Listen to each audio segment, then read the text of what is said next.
June the 11th, 2010 marked the completion of a 10-year restoration project in Bushy Park.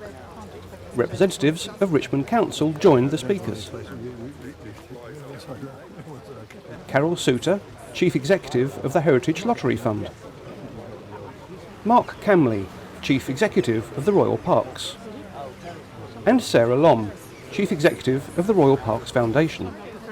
Other guests include Friends of Bushy and Home Parks, Teddington Society, the Hampton Wick Association, and members of the stakeholder groups.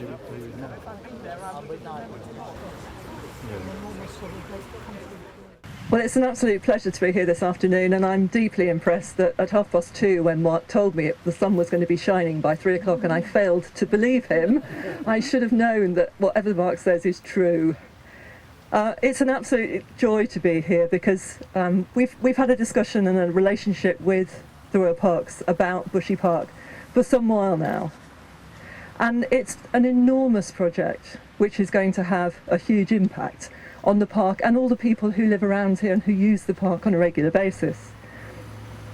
It's really quite hard to describe for someone who's only been here on and off during the course of the project the impact that's made by seeing the Diana Fountain in its full glory with the statue gilded, coming through the gates and seeing that glistening at the end of the vista is really a quite remarkable entrance and moment for the park.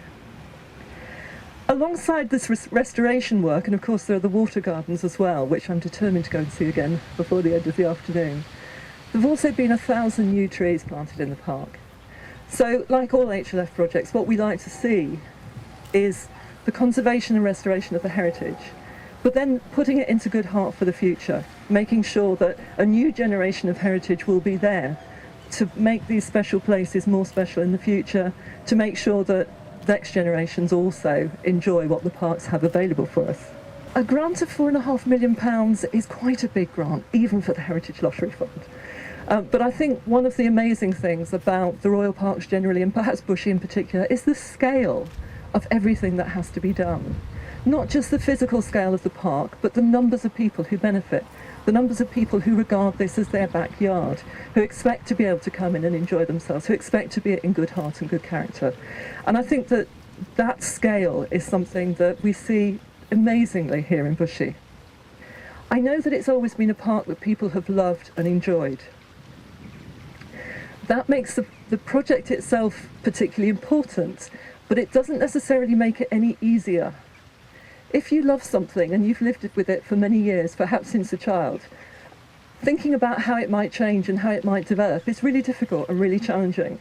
And I think one of the amazing things that this project has helped achieve is a real closer engagement for the future, not just with the friends of the park, but with all of the local communities who use the park and are engaged with it.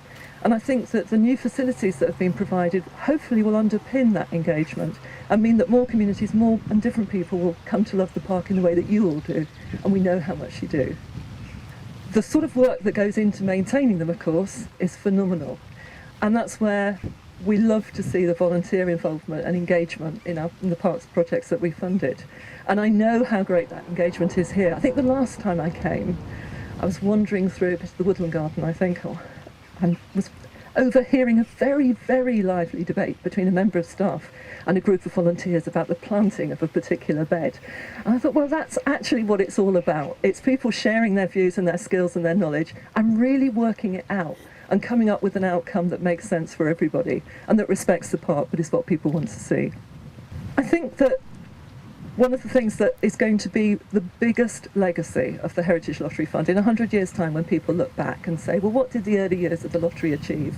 I think parks will be one of those great legacies. We've invested over £500 million in parks. And sometimes people say, well, where did it go? Where's the difference?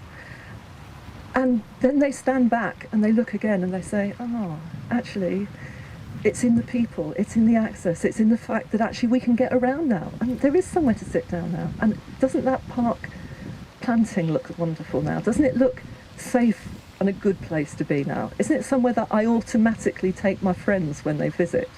And those are the sorts of things that I think really make a difference to communities.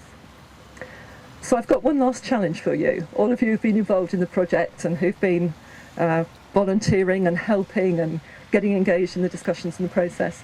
We've just launched this year's Postcards from the Park competition, which is a competition we run jointly with the Big Lottery Fund and Green Space.